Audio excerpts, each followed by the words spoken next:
বিশ্ব রাজনীতির দাবার বোর্ডে এবার চালটা চালল তেহরান। যে হরমুজ প্রণালীকে বলা হয় বৈশ্বিক জ্বালানি সরবরাহের প্রধান ধমনী, এবার সেই ধমনীর নিয়ন্ত্রণ পুরোপুরি নিজেদের মুঠোয় নিতে চলেছে ইরান। ওয়াশিংটন থেকে তেল আবিব সবার কপালে চিন্তার ভাঁজ ফেলে ইরান ঘোষণা করেছে এক অভূতপূর্ব নতুন মেকানিজম। হরমুজ প্রণালী দিয়ে আর চাইলেই ফ্রিতে বা নিজেদের ইচ্ছামতো জাহাজ চালানো যাবে না। এবার সেখানে চলাচলকারী প্রতিটি বাণিজ্যিক জাহাজকে গুনতে হবে মোটা অঙ্কের টোল। আর শুধু তাই নয়, কার জাহাজ যাবে আর কার জাহাজ মাঝ দরিয়া থেকে ফেরত পাঠানো হবে তার চাবিকাঠিও থাকবে ইরানের হাতে।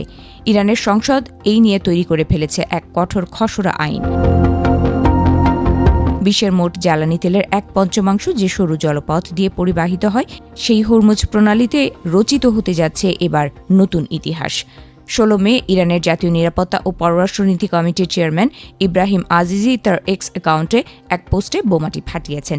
তিনি সাফ জানিয়েছেন, হরমুজ প্রণালীতে সামুদ্রিক যান চলাচল নিয়ন্ত্রণের জন্য একটি নির্দিষ্ট রুট বা ডেজিগনেটেড রুট তৈরি করেছে ইরান, আর সেই রুটে বিশেষ সেবা দেওয়ার নামে এবার থেকে আদায় করা হবে নির্দিষ্ট ফি। ইরানের এই চাল কেবল অর্থনৈতিক নয়, চরম মাত্রায় ভূরাজনৈতিক।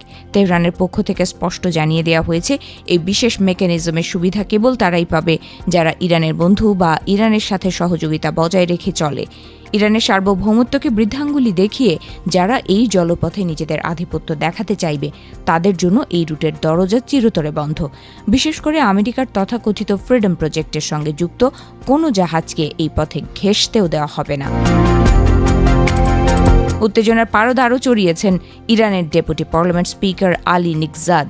তিনি হুঙ্কার দিয়ে বলেছেন, নতুন আইনি কাঠামো অনুযায়ী ইসরায়েলি শাসনের অধীনে থাকা কোনো জাহাজ কোনো অবস্থাতেই অর্থাৎ কোনো পরিস্থিতিতেই এই হরমুজ প্রণালী ব্যবহার করতে পারবে না। একই সাথে মার্কিন যুক্তরাষ্ট্রের মতো শত্রুভাবাপন্ন দেশগুলোর সামরিক ও বাণিজ্যিক জাহাজের প্রবেশাধিকারের ওপরেও বসানো হচ্ছে কঠোর নিষেধাজ্ঞা। কিন্তু কেন হঠাৎ এত মরিয়া হয়ে উঠল ইরান? ইতিহাস বলছে, সাম্প্রতিক মার্কিন ইসরায়েলি আগ্রাসনের জবাবে ইরানের সশস্ত্র বাহিনী ইসরায়েল অধিকৃত অঞ্চল এবং মধ্যপ্রাচ্যে থাকা মার্কিন সামরিক ঘাঁটিগুলোতে একের পর এক ক্ষেপণাস্ত্র ও ড্রোন হামলা চালায়। শুধু তাই নয়, প্রতিশোধ হিসেবে ইরান যখন হরমুজ প্রণালী বন্ধ করে দেয়, তখন বিশ্ববাজারে জ্বালানি তেলের দাম রকেটের গতিতে বাড়তে শুরু করে। গত 8 এপ্রিল পাকিস্তানের মধ্যস্থতায় আমেরিকা ও ইরানের মধ্যে একটি সাময়িক যুদ্ধবিরতি হলেও ওয়াশিংটনের অতিরিক্ত দাবির কারণে চূড়ান্ত চুক্তি আলোর মুখ দেখেনি। ইরানের এই নতুন আইন কি আন্তর্জাতিক আইন লঙ্ঘন করছে? তেহরান অবশ্য তা মানতে নারাজ।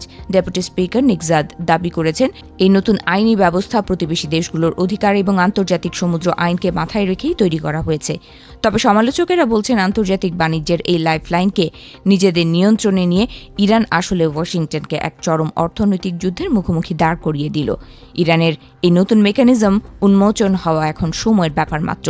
কিন্তু প্রশ্ন হলো, হোয়াইট হাউস কি চুপচাপ বসেই টোল দেবে, নাকি পারস্য উপসাগরের নীল জল এবার পেন্টাগনের বারুদের গন্ধে লাল হয়ে উঠবে? এই সিদ্ধান্তের পর বিশ্ব অর্থনীতির যে বড়সড় সুনামি আসতে চলেছে তা বলাই বাহুল্য।